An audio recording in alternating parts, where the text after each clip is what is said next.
Judges chapter 19. In those days, when there was no king in Israel, there was a certain Levite living on the farther side of the hill country of Ephraim, who took for himself a concubine out of Bethlehem Judah.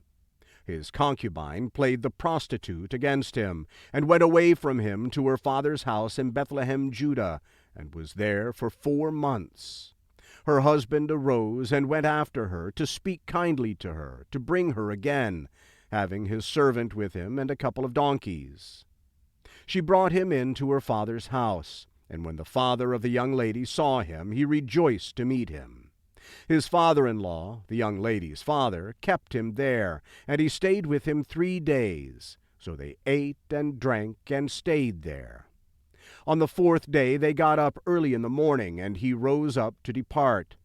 The young lady's father said to his son-in-law, "Strengthen your heart with a morsel of bread, and afterward you shall go your way."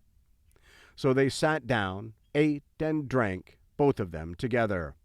Then the young lady's father said to the man, "Please, be pleased to stay all night, and let your heart be merry." The man rose up to depart, but his father-in-law urged him, and he stayed there again. He arose early in the morning on the 5th day to depart, and the young lady's father said, "Please, strengthen your heart and stay until the day declines." And they both ate. When the man rose up to depart, he and his concubine and his servant, his father-in-law, the young lady's father, said to him, "Behold, now the day draws towards evening. Please stay all night. Behold, the day is ending. Stay here that your heart may be merry, and go on your way early, that you may go home." But the man wouldn't stay that night, but he rose up and went near Jebus, also called Jerusalem. With him were a couple of saddled donkeys. His concubine also was with him. When they were by Jebus, the day was far spent, and the servant said to his master, "Please come, and let's enter into this city of the Jebusites, and stay in it." His master said to him, "We won't enter into the city of a foreigner that is not of the children of Israel, but we will pass over to Gibeah." He said to his servant, "Come, and let's draw near to one of these places, and we will lodge in Gibeah or in Ramah." So they passed on and went their way, and the sun went down on them near Gibeah, which belongs to Benjamin. They went over there to go in to stay in Gibeah. He went in and sat down in the street of the city, for there was no one who took them in to his house to stay. Behold, an old man came from his work out of the field at evening. Now the man was from the hill country of Ephraim, and he lived in Gibeah, but the men of the place were Benjamites. He lifted up his eyes and saw the wayfaring man in the street of the city, and the old man said, "Where are you going? Where did you come from?" He said to him, "We are passing from Bethlehem to Judah, to the farther side of the hill country of Ephraim.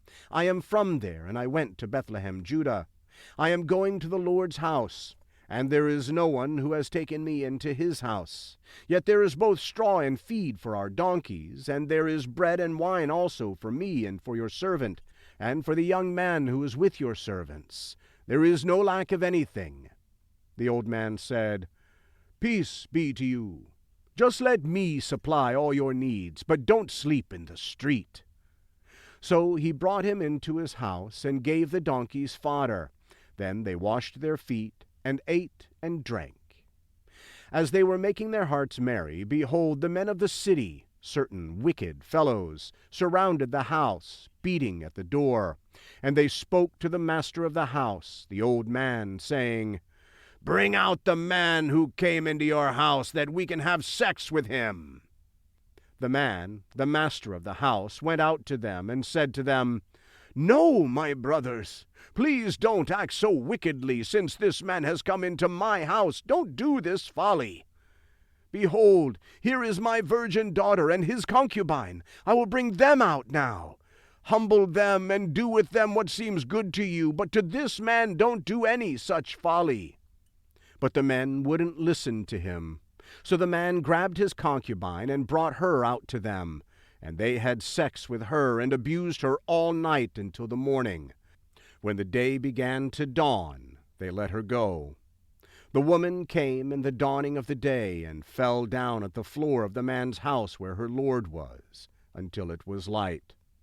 Her lord rose up in the morning and opened the doors of the house and went out to go his way. And behold, the woman, his concubine, had fallen down at the door of the house with her hands on the threshold. He said to her, "Get up, and let's get going." But no one answered. Then he took her up on the donkey, and the man rose up and went to his place. When he had come into his house, he took a knife and cut up his concubine, and divided her limb by limb into 12 pieces, and sent her throughout all the borders of Israel. It was so that all who saw it said, "Such a deed has not been done or seen from the day the children of Israel came up out of the land of Egypt to this day. Consider it, take counsel, and speak."